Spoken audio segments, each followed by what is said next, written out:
विषय निघाला म्हणून सांगते. एकदा लक्ष्मी आणि विष्णू बसले होते.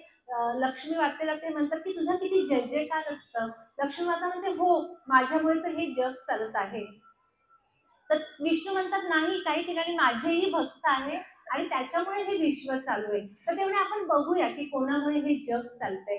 लक्ष्मी माता बाहेर जाते आणि एका घरामध्ये जाते. तर ती लक्ष्मी माता एका व्यापाऱ्याकडे जाते आणि व्यापाऱ्याला म्हणते भिक्षा दे.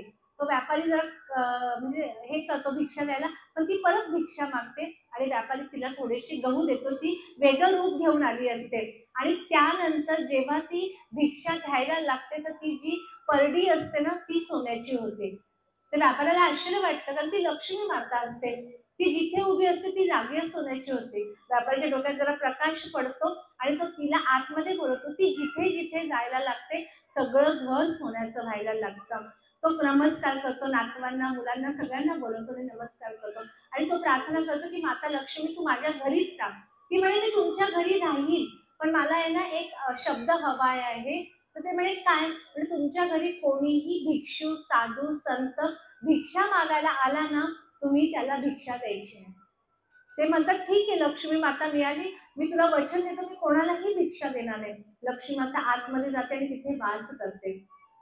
15 दिवस होतात, वरती लक्ष्मी माता परत येत नाही. मग विष्णू म्हणतात की आपण जाऊन बघावं की काय झालंय. विष्णू जातात आणि म्हणतात की भिक्षा द्या. तर ते म्हणतात, ते भिक्षा द्यायला जातात पण त्यांना आठवतं जर आपण ही भिक्षा दिली तर लक्ष्मी माता आपल्या घरातून निघून जाईल, म्हणून ते मागे होतात आणि त्याला हकलून लावतात. कारण लक्ष्मी मातेने शब्द घेतला असतो की त्याला गावाच्या बाहेर काढायचं आणि त्या भिक्षुकाला जे विष्णू असतात त्यांना बाहेर हकललं जातं. मग 15 दिवस झाल्यानंतर जेव्हा ते परत जातात ना, तेव्हा ही आतल्या खोली जाते आणि रात्री विष्णूंना भेटायला जाते आणि सांगते बघा तुम्ही म्हटला होता की नाही सगळीकडे माझे भक्त आहे, पण माझेच भक्त सगळीकडे. त्यानंतर नरसी मेहता म्हणून एक खूप मोठे विष्णूचे भक्त होते. एक दिवस काय करतं, विष्णू म्हणतात थांब तू इथे थांब, आणि विष्णू तिथे जातात आणि त्यांच्याकडे भिक्षा मागतात. ते त्यांना भिक्षा देतात आणि आपल्या घरात त्यांना वास करायला देतात. त्यांना लक्षात येतं की हे विष्णू आहे आणि त्यांच्या मागे नंतर एक दिवस परत लक्ष्मी माता जाते, परत ती भिक्षा मागते. ती जिथे उभी असते तिथे सगळीकडे सोन्याचं होतं. ते नरसी मेहता खूप, जसे आपल्याकडे तुकाराम महाराज आहेत तसे मोठे गुजरात मधले हे भक्त आहे आणि ते तिला हकलून लावतात की मला तुझी आवश्यकता नाहीये, जिथं माझं दैवत आहे तिथे मला कसलीही कमी नाहीये, पण जिथे विष्णू असतो तिथे लक्ष्मी मातेला राहायला लागतं. म्हणून फक्त लक्ष्मी हवी आहे हा हट्ट करू नका.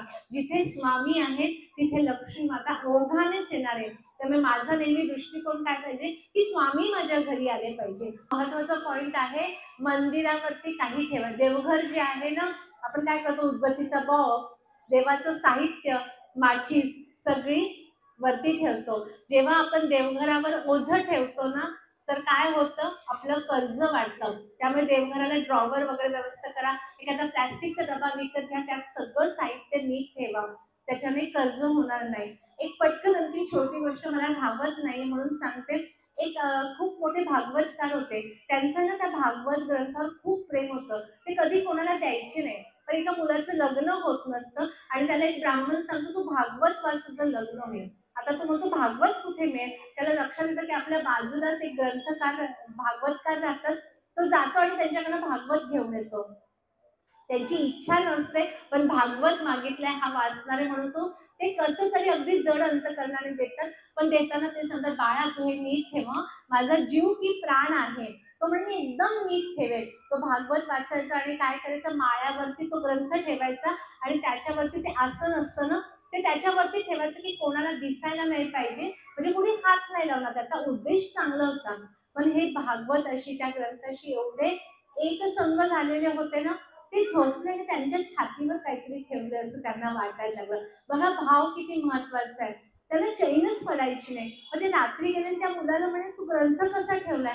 तो म्हणे अजिबात काळजी करू नका, मी ग्रंथ खूप छान ठेवलाय. म्हणजे मला दाखव कुठे ठेवलाय. तो म्हणे बघा त्या माळ्यावर ठेवलंय आणि त्याच्यावरती आसन ठेवलंय. म्हणजे त्या ग्रंथावर ठेवलेल्या आसनाचं ओझं यांना स्वतःला जाणवत होतं. त्यामुळे हे ग्रंथ, देव, ह्या मूर्त्या नाही. जेव्हा तुम्ही गावाला जातात ना तर देवाला सांगून जायचं की मी 2 दिवसामध्ये जाऊन आली. रोज त्यांना जे घरात नैवेद्य होतं ते नैवेद्य द्यायचंय. पाण्याचा छोटासा तांब्या मिळतो, नाही तांब्या विकत घ्यायचा, एक ग्लास भरून पाणी ते ठेवा. दुसऱ्या दिवशी आपल्या पिण्याच्या भांड्याचा जो हंडा किंवा मटका असतो त्याच्यामध्ये ते पाणी टाकायचं आहे आणि पूर्ण पाणी जे जे बनवाल ते सगळं नैवेद्य देवाला द्यायचं आहे आणि नंतर परत आपल्या जेवणामध्ये टाकायचं आहे. ते सांगितलं आहे. पहिलाच होता तो मुद्दा की जर तुमचं देवघर चुकीचं असेल तर अडचणी येतात आणि देवघरच बरोबर आहे तर 50% तुमचे प्रश्न सुटतात.